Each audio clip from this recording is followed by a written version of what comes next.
Would it be Ryan the Great? And today we got a Sully's top 5 for you, baby. We got top 5 boxers that you should watch out for in 2023. Ladies and gentlemen, these 5 boxers have had a great 2022, and I don't think anybody's stopping them in 2023. These 5 are some of the most dominant fighters with the best jabs, the best footwork, best pound-for-pound fighters in the world. And I'm just really going to be talking about who I think they should fight next, and if they can get those fights, and if they do, where that leads to them next. So we're going to be talking about that. But before we talk about that, guys, make sure you subscribe with your post notifications on. Go subscribe to my brother, Leading the Great Vlogs. Also, make sure you follow me on Twitch at Run the Great Podcast. Without further ado, ladies and gentlemen, let's get right into the video. Also, be aware of me with these names. I can't pronounce them to save my damn life. Starting off at number 5, a name that I cannot pronounce, the Japanese fighter, Nawaya Inu. I just can't say it. 118-pound fighter, that's all I'll say. I really don't have a clue who you should fight next, but I think you should go to 122. You should go up to 122 pounds. I don't think anyone's stopping him there. Like no one did at 118. I mean, this brother was dominant, undefeated record. I mean, no one's stopping him at 122. I guess you should probably fight Stephen Fulton. I'm pretty sure there's 2 unified champions in the junior featherweight division. It might be a hard fight to came for because of, the promoters and, different signing deals and all this BS. That's stupid. But I really don't think it matters much because the monster, as they call him, he is very much awake. Watch out for him in 2023. Next, at number 4, we have David Benavidez.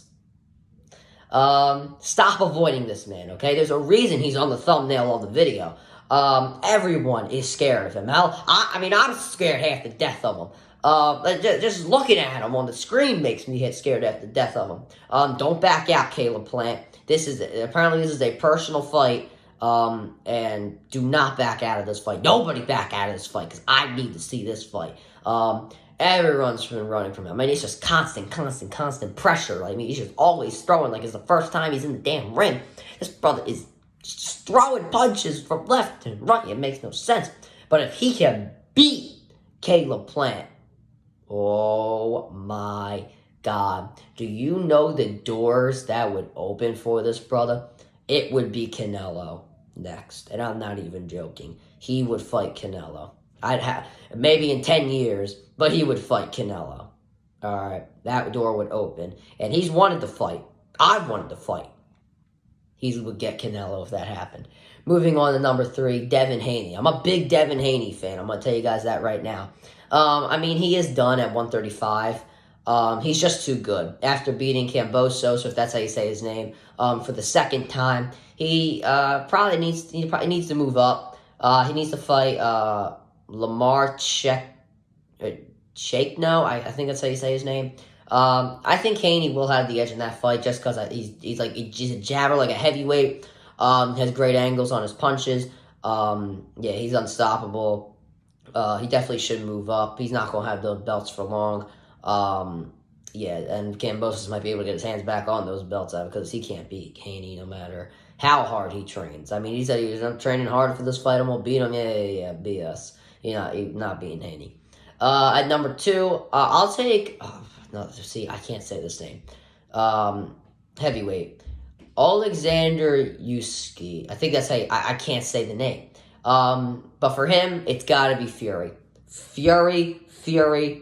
Do I have to say Fury again? And also, did I mention he's got to fight Tyson Fury? A match with him would light the world on fire. If it happens in either April or May, depending on what Fury's doing with his elbow surgery, and if he's not going to be fighting in WWE by that time, this will be one of the greatest fights we've ever seen. Both can go southpaw. Both have great jabs. I do give the footwork to Usyk, I think that's how you say his name, just because Fury got a little bit heavier, but this year it's got to be Fury. There's no excuses this year for Fury or Usyk. They have to fight each other. It's been too long since we've been asking for this fight. We need it now. Anyway, moving on. I think this is kind of obvious. Probably the most known boxer in the world right now. Well, probably the biggest paid boxer in the world right now, Canelo Alvarez at number one. All it is for Alvarez is a rematch against Bivol, okay? After that wrist heals up, he needs to pick a warm-up fight. And then also coming off the win over Triple G for the third time, he needs to win against Bivol. But this time it's got to be for the undisputed middleweight championship. He has to put those titles on the line. Yeah, I mean, Bivol beat him the first time. He deserved a title shot. And who do I think would win? I mean, I picked Alvarez, and I really wasn't even thinking about it. But this time, I don't really know. This time, Bivol could beat him for the undisputed middleweight championship. It could happen. And everybody would pick Canelo just because of his name, but I don't think people realize how dangerous Bivol is. I wouldn't put him on this list just because I wasn't putting him over the first two guys. I'm not even trying to say their names. But, yeah, guys, this is just a little fun, just to say I always like to do some fun videos towards the weekends, or on the weekends, or whatever. But that's going to do it for this one, guys. Make sure you subscribe with your post notifications on. Go subscribe to my Brotherly and the Great blogs. Also, make sure you follow me on Twitch at Ryan the Great Podcast. And as always, Ryan the Great out. Peace.